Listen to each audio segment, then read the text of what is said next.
Good afternoon, everybody, and welcome to Saturday Scholars. I'm Peter Holland, I'm Associate Dean for the Arts. Our speaker today is Robert Goulding, and his title, Optics and Natural Magic in the Renaissance. It might sound a little bit as if it doesn't belong in the College of Arts and Letters. What's all this stuff about optics? But Robert is a faculty member in the Department of the Programme of Liberal Studies. He studied as an undergraduate at the University of Canterbury in New Zealand, then took an MA and PhD at the Warburg Institute at the University of London, and then came on to Notre Dame in 2003 into PLS. His work is concerned with the history of science, and he is the director of the graduate program in the history and philosophy of science. He's a historian, particularly of Renaissance science and mathematics. He's currently writing a book on the discovery of the law of refraction of light, and he is also interested in his research work on the history of magic, science, it's all the same thing, isn't it?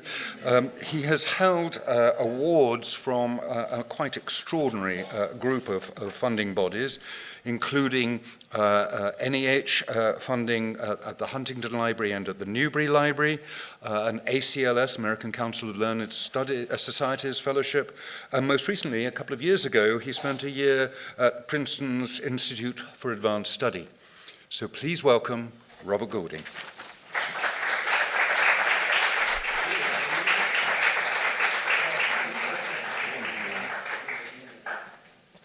Thanks so much, Peter, for that very lovely introduction. Let me see if I can get my slideshow to come up. And thank you all for coming on this beautiful day. Let me just, hold on. Nope. That's it, great.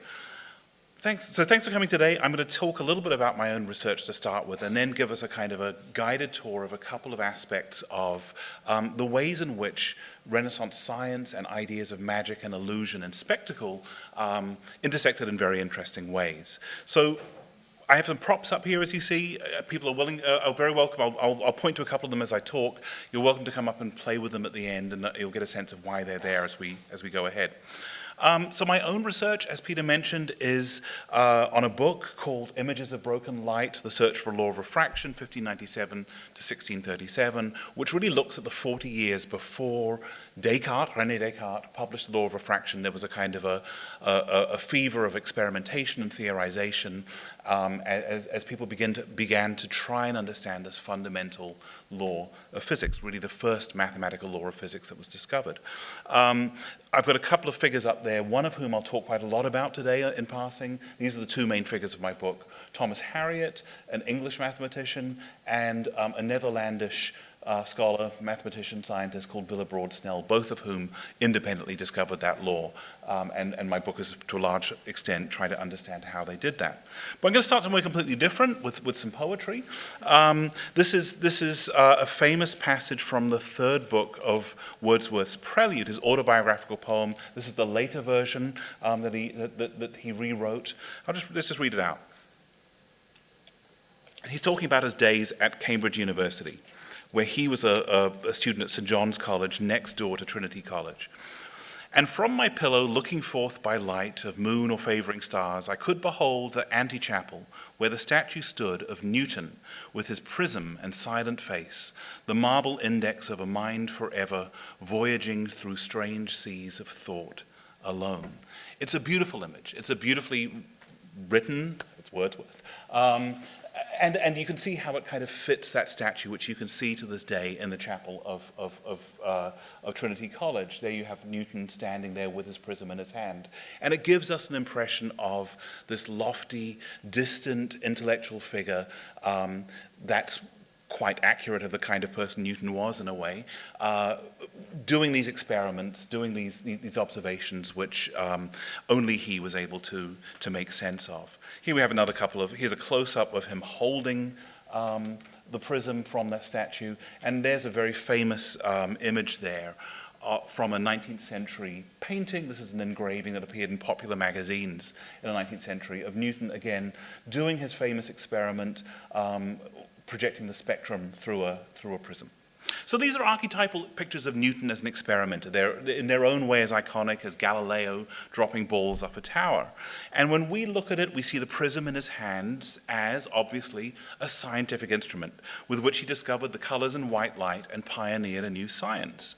But when Newton did his famous experiments, for most people, the triangular prism was a child's toy. Newton himself went to a fairground in 1666, where he bought 2 prisms from a peddler there.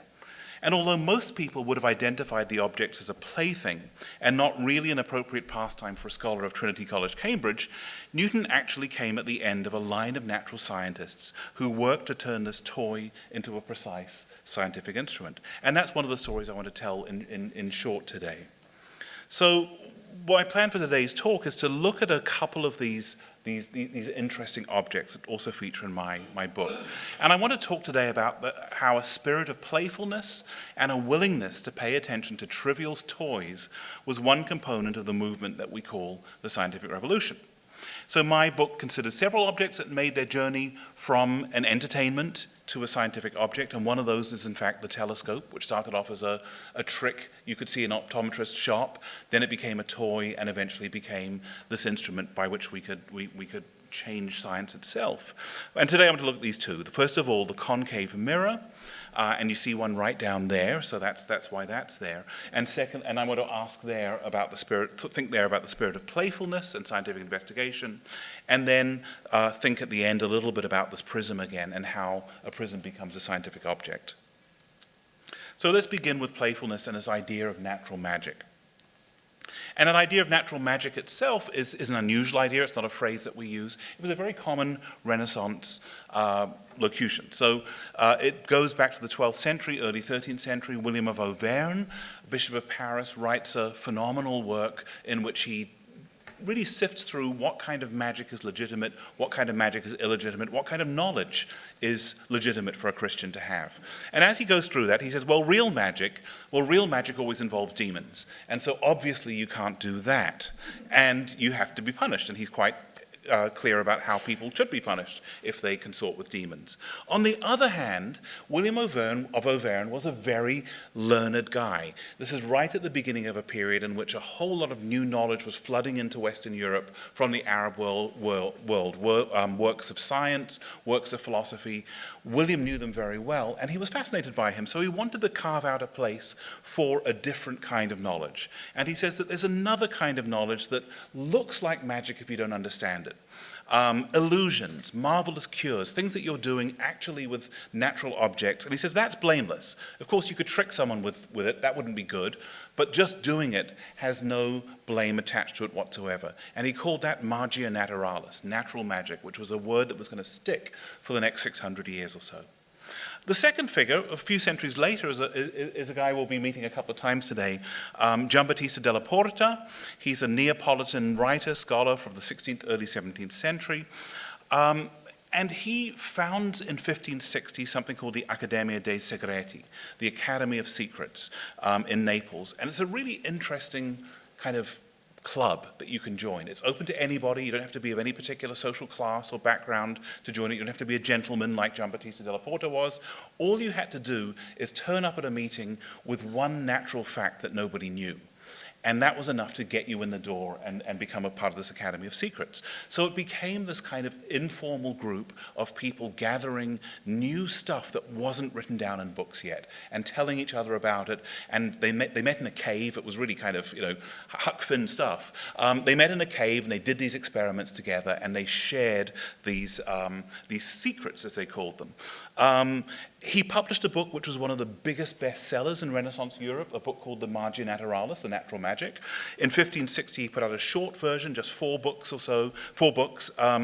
in which he's really just gone through some pretty obscure books himself and grabbed all of these secrets, these interesting nuggets of natural knowledge that would amaze you, and compiled them. 30 years later, he put together a 20-book version, greatly expanded, another bestseller in which he draws upon 30 years of people turning up at the Academy of Secrets and saying, I know something that no one else knows. And this book is just crammed full of natural facts, craft secrets, all kinds of things that had never made their way into print before. Here's an example of, here's the title page of the 1589 version, the 20-book version, covering all of these different topics. One book that attracted a lot of interest, and people you will have heard of, like Johannes Kepler and other mathematicians of the period, and Galileo, read it very carefully. And the 17th book of Natural Magic, this is from the English translation. Down here we have a picture from that same book from the Latin version, is all about amazing things you can do with mirrors and lenses. And it's out of that book that a lot of people got inspiration for doing things like making telescopes and so on. So this was the most exciting part of the whole Natural Magic book in many ways. It was certainly the most read. And in writing it, Della Porta connected with a fascination that had already been growing in the period in optics, in the science of vision. Now, that was a very old science. It goes back to antiquity. Euclid himself, in the 3rd century BC, wrote 2 books about optics. But in the 16th century, this is the 16th century edition of a book of medieval optics, we begin to see that these Renaissance authors are kind of fascinated with all of the possibilities of trickery and illusion that optics opens up. So what do we have here? We have there's the how a rainbow is made right there. Here we have someone with a special kind of a mirror setting a fire. Someone over here is looking in a mirror, and I don't know if you can just see it, his image is upside down. He looks kind of puzzled as to why that should be. It's a concave mirror. And here we have a poor guy standing in a pool, and his legs are bent. And so it's emphasizing there's all of these marvelous things which don't look right or look inexplicable, as they were to some extent at the time, but optics gives a kind of a mathematical explanation of some of them. And if you learn this mathematics, the promise of the book is you'll know how to do or understand these things yourself. Here's another edition of the same book, 1572, a few years later, in which it's become even more, you can see it's used some of the same imagery from the previous one, but it's added a whole lot of detail. So among them, my favorite bit here are these elephants. I can only think that the elephants are trying to tell you things that are far away look small. So that's an elephant that looks small, but he's just further away from than these elephants here. There's the guy with his legs bent in the pond. I wanted to note 2 things here that this engraver has added 40 years later or so. First of all, here we have on the sides of the city, you can't quite see them, are 3 burning mirrors. And this was one of the abiding fantasies of the Renaissance, that you would be able to somehow put mirrors together. There was a legend that Archimedes had managed to use mirrors as a weapon, and this would be an incredible kind of weapon of mass destruction you'd be able to use to put all these ships to fire in a harbor. That's one of them. And here we have another guy here. He's like the one in the previous picture, who has a mirror where he's looking upside down. Here it's even more fascinating. He's looking in the mirror and he sees his own head floating behind him. So he sees something floating out of the mirror. And that became the thing that people were really interested in the Renaissance. How could you create a kind of almost like a hologram, a projected illusion using a mirror? For the first example of burning ships, this is a beautiful book written in this mid-17th century about the wonders of nature, called the Apiaria, the beehive. This guy's a Jesuit. Despite being a Jesuit, he's still very interested in weapons, and maybe because he's a Jesuit, I don't know. But here he's also tapping into this idea that you could sell this technology, and Bettini's very interested in finding a patron who will pay him to figure out a way to build this kind of marvelous weapon, which I have to add is completely impossible, but that's another question. And here, and the illusionary part was also very interesting. So I've got this is an interesting guy named Giovanni Antonio Magini. I'll just quote from this book that he wrote called Brief Instructions on the Appearances and Marvelous Effects Out of a Concave Spherical Mirror, the kind of mirror I have below me here. So what he says here, also, if you hid the mirror in the ceiling of a room with the concave side facing down, you would be able to see underneath it any man standing near it, which will be frightening, because it will look like he's been hanged with his feet up and his head down. But it's necessary that the mirror should be really big and that it should have a far-off center of curvature, such as one of mine that has a radius of curvature of 6 feet. It's got to be nearly that big anyway. And if you could hide lots of these mirrors together, then it would not be possible to enter that room without great fear, because you would see lots of men hanging upside down in the air. Now, the crucial fact that we need to know about Magini is that his day job, when he wasn't writing books like this, was selling mirrors. So this little book that he put out is at one and the same time an instruction book of what you can do with your new mirror that you just bought, and an advertising pamphlet to get people excited about the amazing things they could do with these mirrors. These mirrors were very, very expensive. Someone has calculated in modern terms, one of these concave mirrors was probably about that big or so, with a long focal length, cost about $10,000. So the result was that many people in this period had read about the marvels of mirrors from cheap little pamphlets like this. Quite a few might have seen them in the marketplace in Venice or Bologna, but almost no one actually owned one. They were still very, relatively rare objects. Still, if you did live in Venice, you could probably get your hands on one, and it was in Venice that one of the most important documents about the concave mirror was produced, a document that spread far beyond the audience of people who would ever see such a mirror up close. And this is a work by a guy called Auditorium, called the Theorica, the description of the concave spherical mirror. This is actually a copy written out in the hand of Galileo. So Galileo, sometime in the 1590s, comes across a group of people who are fascinated by these objects, and he writes down this document, makes a copy of it, which I'll tell you about in a little bit more in a moment. It's a kind of a map. It's a kind of a map of where things will appear and how they will look at different places with respect to this mirror, which is the mirror right at the back here, the concave mirror. So it was published once in this broadsheet by that same Antonio Magini, who sold mirrors in Bologna. He also published this exact replica of the original manuscript by Ettore Ausonio. And here I've got a little detail of it, and I've just picked out a few bits and translated them. So what have we got here? Let's look at one by one. Here, in this part of the line, right up to the mirror, there never appears any image in its true form, because their images always appear beyond the mirror, and also right is on the right and left on the left. This one here, place where all the solar rays meet, where lead is liquefied and stones are burnt when the sun is very bright. And right over here, we have along this little axis here, this line has a twofold relationship to the mirror. First, as a line of incidence, and then the image along this line of incidence appears outside the mirror in the air between the object and the mirror. Second, as a reflection, when its object, that is the shape placed in front of the mirror, is on the line corresponding to it. And when it's in that relationship, it carries the image outside the visual object, which will make those who don't know the reason for this appearance to be lost in complete wonder. So what's interesting here? Well, first of all, we see this continuing interest in the wondrous effects that one can make with mirrors.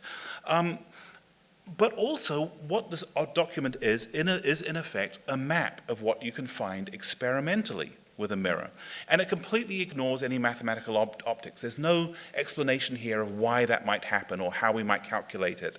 Because, in fact, the ancient and medieval theory, which was being published and studied at the time, was completely useless for explaining these effects. In other words, this is a document which is at one and the same time playful and empirical, in the sense that it's a record of experiences that someone had with this mirror rather than a theory. So it does several things at once, and this is why it was an important document. It emphasized the priority of experience over theory. It showed implicitly that the traditional mathematics of mirrors didn't actually work. And it spread those important insights far beyond Venice. There's evidence of natural scientists studying this document as far away as London and thinking up plans of what to do with mirrors on the basis of what they read in this kind of guidebook to this mathematical object. So I'm going to take a slight change of direction here and look at a different figure. This is a guy called Reginald Scott, an Englishman, or Scotsman, who lived in England most of his life. So as well as creating spooky magical illusions such as the ones that Magini described, the mirror could help defend people who were accused of real magic, as Scott did in this remarkable work, The Discovery of Witchcraft. And in this book he argues at length that witches were just misunderstood old women who at most had mastered a few natural tricks and illusion. This was the beginning, in some ways, of the great witch craze, and Reginald Scott was an isolated voice saying there's no reason to persecute these people. So in order to defend so-called witches, Scott went to fairs and other places where jugglers or stage magicians performed. He not only described dozens of their illusions, but also persuaded them somehow to reveal the mechanics behind the performances. So the discovery of witchcraft became, in effect, the first manual of stage magic. And so here we can see a couple of tricks that are familiar to this day. Here's one here about how to pull an endless ribbon out of your mouth. We've all seen magicians doing that on stage. Here we have the secret of how to do that. And on the other side, the kind of thing you might get in a magic store or something, it's a trick knife to cut half your nose asunder and heal it again presently without any, I can't read that. All right, yeah. Without any salve, yeah. So you can put your nose back together, and basically it's a knife that has a notch in it that you pretend to cut your nose with. And he says you also have to have a real knife at hand. And then at the last moment you substitute the fake knife and look like you're cutting through your nose. The illusion above it, which Scott insists is very safe to do, actually involves inserting a small lead needle into your eye, under the eyelid. That one isn't done so often anymore. But most of the other tricks in this book are still very recognizable as the kind of things you might see in a magic show. And it was a very popular book. So here is the first actual work written on on how to do magical tricks. It's a book called The Hocus Pocus Junior. This is its fifth, or actually it's its sixth edition, although it says fifth there. It was published many, many times. It was a very cheap little book that you could buy, which gave you all the tricks that you would need to do. So here we have someone doing a cup and ball trick there, and he's saying there, by the virtue of hocus pocus he pass. That's the kind of magic words that he's saying as the balls disappear. And here we have someone saying hiccius doctius as he does another little trick with a hat. Both of these tricks are explained in the actual book. And Scott's book is essentially the main source that they draw on. So here it gets back to the nose here, how to seem to cut one's nose half off. Here we have the actual knife explaining what it has to look like. This author doesn't even bother to tell you that you have to have a real knife. That's obvious if you're a magician, that you'll have a real knife around as well. Though he does add the lovely little thing here, a bit of theatricality. He says you also need a sponge soaked in sheep's blood so that you can have an explosion of blood as you appear to be cutting your nose off. And then Scott was also interested in these mirrors. So here we have a little passage here from a book about, one of the books or one of the chapters about the strange conclusions in glasses.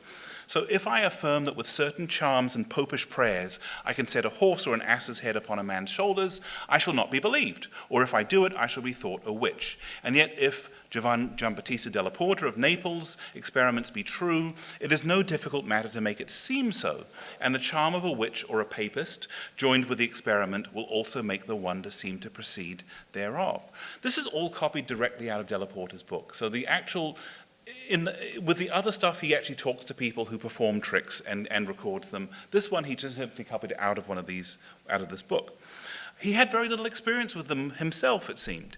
Despite our thinking today of magic as a kind of smoke and mirrors, mirrors actually played very little role in the kind of street magic that Scott recorded. Why is that? Partly because actual mirror illusions required very expensive equipment and elaborate preparation, so they were out of the reach of most people who would be performing in Covent Garden or elsewhere on the streets of London. They were also generally effective only if they were seen from one particular point of view.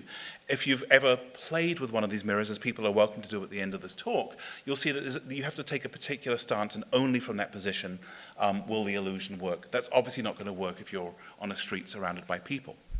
Nevertheless, these mirrors played a crucial role as objects for Scott to think with. Many of the devilish tricks attributed to witches, and yes, to Catholics as well, at least in England, could, in principle, be explained away by the astonishing mirror illusions that Scott had read about in Italian texts. So here we have another one here. This is also taken from Della Porta, just another example. For you may have glasses so made as what image or savour soever you print in your imagination, you shall think you see the same therein. Others are so framed as therein one may see what others do in places far distant. Others whereby you may perceive men hanging in the air, as we just read about. Others wherein you may see one coming and another going. Others where one image shall seem to be 100, etc. So Scott presents these as things that might possibly explain the kinds of things that these poor old women were being accused of doing. Hocus Pocus Jr., the author of that book wasn't so interested in them. He includes none of these because, as he realizes, you couldn't use them. These were of no use whatsoever to someone actually performing magic in public. The only one he has here is this mirror that makes one face look like 100, which is a kind of a faceted mirror. And you can flip it over, show it to someone as a regular looking glass, and then they go to look again, and you flip it over, and they see hundreds of pictures of themselves in front of them. So for the most part, these mirror illusions were what we might call learned illusions. And for many of the scholars and natural philosophers who read about them in Della Porta and similar works, they were something to think with rather than something to actually perform. But there were some cases, however, where mirrors really could be used to captivate a crowd. And here we get back to this guy, a lot of my book is concerned with Thomas Harriot, who, as well as being a natural scientist, was also Sir Walter Raleigh's mathematician, and traveled in 1585 to 1586 to Virginia, to the Roanoke colony, where he spent a year there mapping, talking to the natives. He had taught himself the Algonquin language, so he was the interpreter between the English and the natives, and doing metallurgy as well. He was melting down ores to see if there was any gold or any other useful or valuable minerals there. And as he prepared for the journey, he equipped himself with scientific objects whose main purpose was to dazzle the American Indians. And here we have this description here. Most things they saw with us as mathematical instruments, sea compasses, the virtue of the lodestone and drawing iron, a perspective glass whereby was shown many strange sights, burning glasses, wild fireworks, guns, books, writing and reading, spring clocks that seemed to go of themselves, and many other things, he says, were so strange to them that in the end, he said, they decided that the Englishmen must either be gods themselves or especially beloved of gods. And Harriot goes on to say, with our technology, we can so astonish these natives that they will be pliant and obedient and maybe converted to Christianity. But he also, as well as picking up these objects as kind of marvelous objects, Harriot works out the real mathematics behind them for the first time. So this is from his manuscripts in the British Library, and here we have a part of his kind of theorizing as to how one of these concave mirrors actually works, and he's able now to put together he's able now to match up his theory, which he can work out on paper with geometry and arithmetic, with the kinds of experiences that were recorded in text like Ausonio's map. So for the first time, mathematics and scientific approaches to understanding an optical object match up with what people were saying, this is what happens when I actually put it in front of me and explore it. But that didn't mean that Harriot had abandoned the allure and mystery of the mirror. In fact, his precise mathematical and scientific understanding of the mirror now allowed his imagination to range even more widely. So here we have this wonderful little scrap of paper I found in the British Library, in which he's thinking through how much these mirrors would burn precisely based on the mathematics he's figured out. So if the sun's diameter were 2 degrees, 46 minutes, 40 seconds, it would burn up everything on Earth. I should give some thought to this question. How big would the apparent diameter be in the sphere of Venus and Mercury? In other words, here he is around 1600, now equipped with the mathematics of a mirror, able to imagine moving it from one planet to another through the solar system, and think through exactly what would I see as I traveled through the entire cosmos. So the precise the development of this object from being a kind of fun toy that almost no one had their hands on. Harriot himself probably didn't have a very good mirror himself, if at all, to use with, to play with, to a mathematical object, to an object which itself can stimulate imaginative exploration and thought. For the last few minutes, I'm going to look at the prism which we started off with. If we go back to traditional optics, the optics before the scientific revolution, I've got this little quote here from Vitellow's 13th century optics. This was the big textbook that almost everybody read to teach themselves about mirrors and so on in this period. He's got one little paragraph here called on the colors of the rainbow are generated out of a hexagonal crystal held up to the sun. This is how colors may be generated by the weakening of light through refraction towards a perpendicular drawn from the center of the solar body to one parallelogrammatic surface of the side of a crystal. What's he talking about here? He's talking about this kind of object. This is a quartz, a naturally occurring hexagonal quartz crystal. And you can play with this afterwards, you can even hold it up in the sun if you want, and you'll see that as you rotate it in the sun, you get this myriad of little rainbows that are scattered all over the room with no apparent rhyme or reason. Wittler was fascinated by this. Here's another example here. This is a more rough cut one straight out of the rock bed. Wittler was fascinated by this, but he still couldn't make much sense out of it. He, at one point, tries to kind of cover individual faces of the prism with wax and to reduce the number of reflections, and he manages to get it under control a little bit. But in the end, he just says there's too much for any one human being ever to record about this object and how it works. What he's talking about, as I said, is this hexagonal quartz crystal, which was, when people talked about prisms right up to the 16th century, they were thinking about this. This is what a prism was. In the 16th century, a new object appears, which is the triangular prism, something looking more like this. There's first reports of a three-sided prism in 1550. Somebody writing at that time says there's this amazing new toy that you can get. And what you do with it, you look through it. And as you look through it, things look upside down. They look like they have different colors around them. And it's a lot of fun to play with. Della Porta, who, as we know, is fascinated with anything weird or strange, records it about a decade later. And there he says it's a manufactured object. You have to go to a jeweler and get this object. And indeed, it is a manufactured object. The triangular prisms that are known to the Renaissance are made by taking one of these quartz crystals and cutting them along the facets into equilateral triangles, or near enough to equilateral triangles. They seem to have become this enormously popular toy. In the mid-1560s, Peter Ramus, a philosopher in Paris, says that the triangular prism has become the rage of France and Italy. And children are playing with it, people are hanging it from their ceiling to get the scattering of color. But it's not a natural object, it's a made object, and it's made precisely so that people can play with it as a toy. There is in fact no triangular prism in nature at all. And the Franciscan philosopher Roger Bacon, back in the 13th century, puzzled over this, said, why is there no triangular prism available in nature? And he says, well, it's because of the Trinity. And God didn't want anything else in nature to be as three-like as he was. So he didn't allow any crystals to be three-sided. So there are no naturally occurring triangular crystals. So when we see prisms, when we begin to see Newton playing with a prism, we have to realize that's something that someone made for him, and made for him for a particular purpose, for the most part so that someone could play with it. Della Porta continues to be excited about this prism. Here he, in a book he wrote on refraction in 1593, he gives us these little pictures, these fanciful pictures of how a prism works and how it divides up the light into different colors. I call them fanciful not just because of the cute little suns there, but because he completely gets the optics wrong. All the light rays bend in the wrong direction. So he actually has no idea how it actually works. But what he does do, and what he says in this book is that it's really hard to figure out what's going on with one of these. But with one of these, you can control very carefully how the light goes through the prism, and you might get a better sense of how colors are generated. And that's really a clue for some of the people that followed Della Porta. So, for instance, as we move on now to Thomas Harriot again, this English astronomer I spent my time on, mathematician, here he's drawn a picture of his own triangular prism.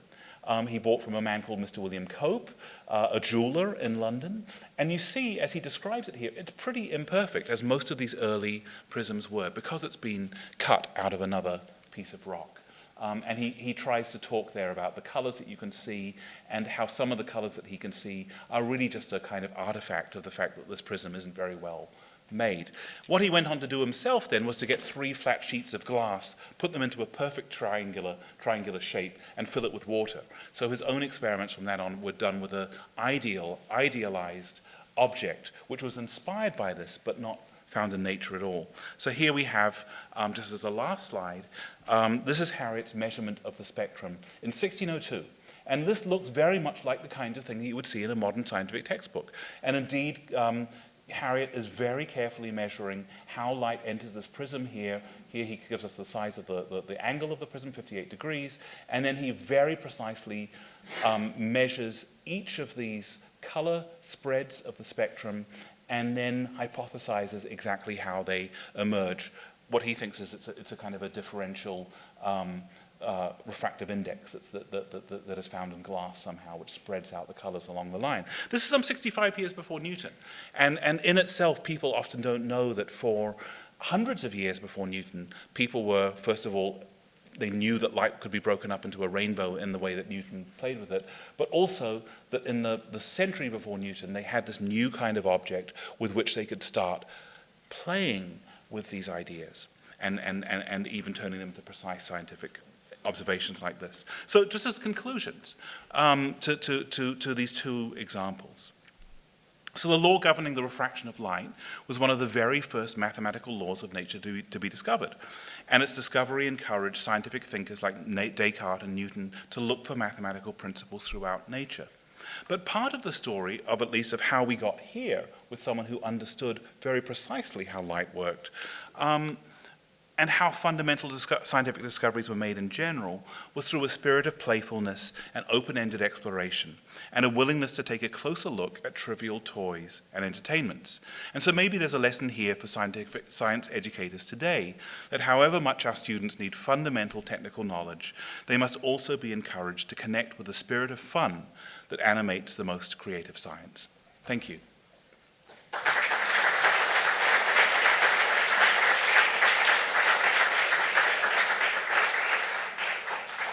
And there's certainly time for questions, I think, isn't it, Peter? Yep. Yeah. I was curious if the publications about natural magic had any effect in reducing the persecution of the witches. No. No. Not really. And it's an interesting question that yes, for some people, and some very well-educated people, it became a way to try and explain what was going on. Some people took it to quite a radical end. So some philosophers in the 16th century were inspired by this kind of writing to say, well, really nothing that looks out of the ordinary is supernatural at all. It can all be explained by some kind of optical or natural magical trickery, including the miracles of Jesus. That was a step too far for the church, as you can imagine. But it was the beginning of this kind of relentless process of trying to understand and demystify some of the phenomena of nature. Most educated people, I have to say, believed that demons were real and that witches really were working with them. People like Scott and some of the German authors that he was drawing on for this philosophy, which stressed that witches were just misunderstood old women. That was a minority view, sadly. Yeah. Yeah. About 55 years ago, I took pre-med physics here, and we didn't use calculus. If I wanted to try and get up to, not speed, but is there anything on the internet, like Khan Academy perhaps, or this would not be over my head, but I might have a chance of getting a hold of it? Yeah, so there's a great series done by a Stanford professor, and it's in 3 sets. One, and it's, I'm trying to remember the name of it. I can, it's the fundamentals of physics or something like that, and he goes through basic physics, then relativity and quantum mechanics, and it's a wonderful it's a wonderful account. If you search for Stanford physics course, I think you probably should be able to find it. I can't remember the exact name of it, but I've worked through some of that to refresh some of my physics in the past, and it's a great series. Yeah. A friend of mine who graduated in class of '69. We were both chemical engineers, and he decided after a few years that he didn't want to be a chemical engineer, so he became a clown and a magician. Right. Yeah. And has been a very successful clown and magician. He went to Reilly Brothers for his entire life. But it sounds like many of the tricks that he does have been just done for years and years and years and years. And they go really back into the Renaissance of They go back a long way, and you know, there are some, you know, we can take it even further back. So back in the 2nd century AD, one of the church fathers, a guy called Hippolytus, was concerned that some of the heretics, he was an Orthodox father, and these Arians and other people were around. Some of these people were getting people into their church by doing amazing tricks. So you wouldn't just go there for communion, but when you went to the communion, the wine was on fire. And all of these incredible things that they claimed, that, of course, they had miraculous powers. So that when I call down the spirit onto the wine, it bursts into flame. That guy down the road can't do that. The Orthodox guys can't do that. So he writes this little handbook in which he goes around talking to street performers in 2nd century Alexandria and says, how do you do these things? And he records over like 30 pages, and we wish he'd written more, in which he explains how a lot of these things are done, including pulling things out of your mouth endlessly and so on. So people for thousands of years have been doing the same tricks. For the most part, they're never written down, except for these isolated moments in which they do get recorded. I actually translated a 13th century book that's available in a couple of manuscripts called The Secret of the Philosophers, and it's another little manual of stage magic. The author is trying to prove, he's one of these kind of rationalist guys in the 13th century from a particular school of philosophy then, who wants to prove that marvelous things have a physical explanation. And so he's also gone to talk about, he shows how do you drop a coin into the bag and you turn the bag upside down, there's no coin in there anymore. He explains exactly how you make that bag to do it and all kinds of things. I translated it. It ended up in a very rare collection about magic in the ancient and medieval world. And I recently, about a year ago, got an email from a practicing magician in New York who says, I really want to find this article, and it's completely inaccessible. Can you send me a copy? So I sent him a copy. He was very pleased. He says, you know, it's exactly what I thought. It's all of these tricks that we do, which are known about 700 years ago.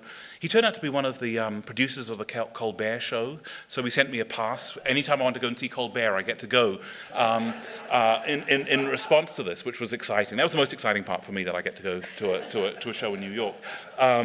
But yeah, there's a great interest. I think there's been a tradition of modern stage magicians. Some of you may have heard of the amazing James Randi, who made his career by debunking superstitious claims, by replicating them on stage. Very much in that same tradition. Also someone who has a great interest in the history of magic and kind of understands, as some of these magicians do, that the tricks go back thousands of years, and some of them have stayed pretty much unchanged from antiquity.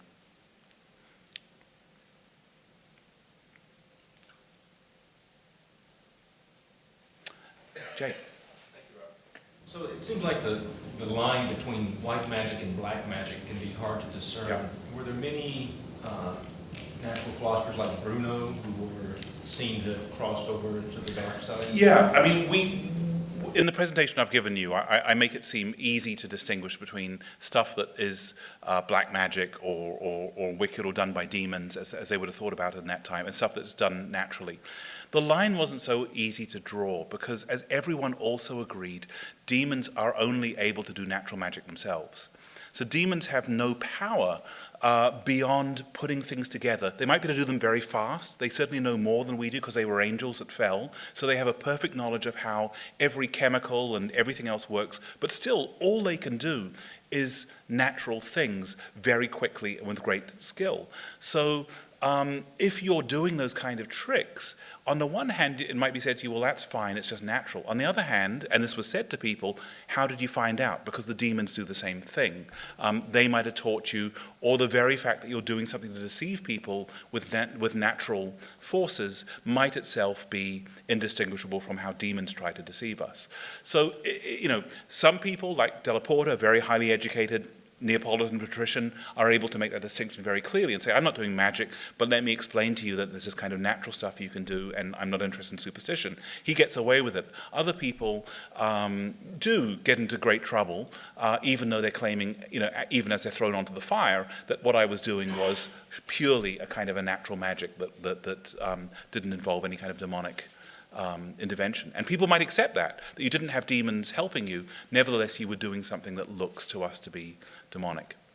But, you know, nevertheless, this idea I think this idea, and this is what I'm trying to get at in this talk, that natural magic, I think as an advertisement for a new way of thinking about the world, to say all the things that excite you about magic, all the things that people love to read about in the romances and epics and so on of great conjurers doing, we can show you how to do.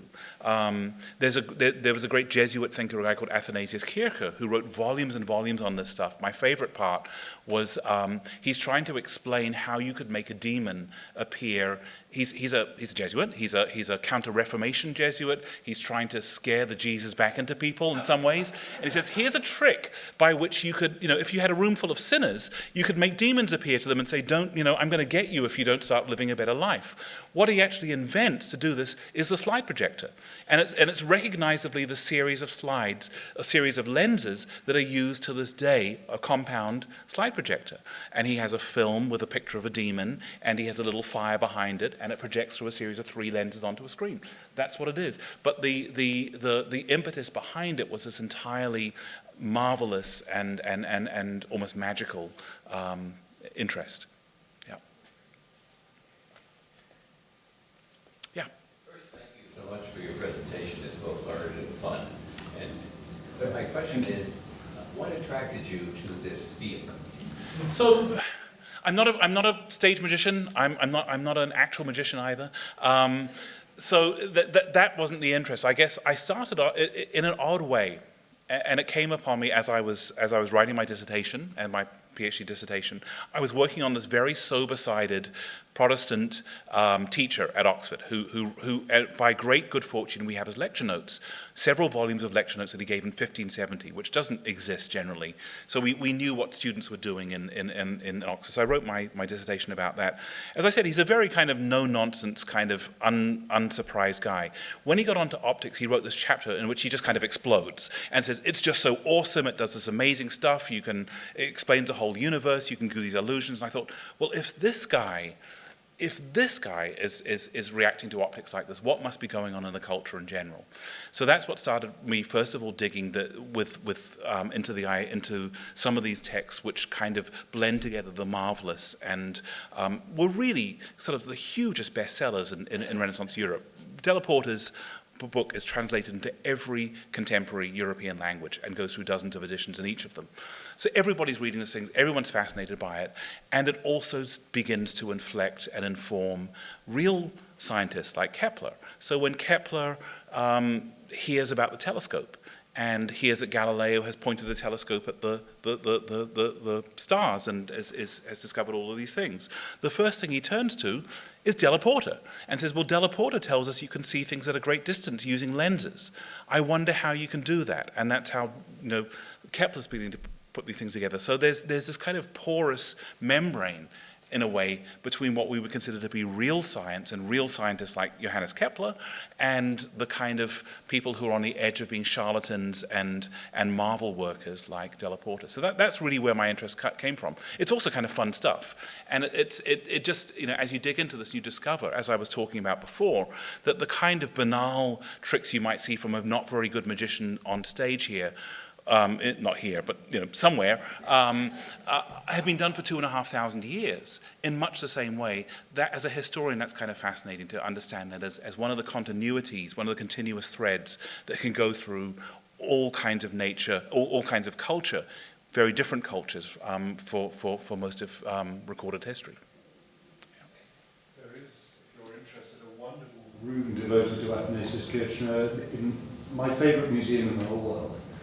Which is the Museum of Jurassic Technology. I've never been to. I've often wanted to go there. I've been to their website and everything. It is just amazing. Yeah. If you find yourselves in Los Angeles, go to the Museum of Jurassic Technology, where some of the things are absolutely real, and some of them are totally made up, and you can't tell the difference. It has long accounts about the career of a great scientist of oblivion studies, Jeffrey Sullivan, who never existed. It's wonderful, and they've really captured the spirit of people like Athanasius Kircher, who does himself blend things he's heard, things he's read, things he's seen, and just things he thought would be awesome to exist, and let's just put them in the book as if they did. So if you ever thought that the history of science might be dull, Robert Goulding is the person who can convince you you were so wrong. Thank you very much. Thanks for listening. And go Irish.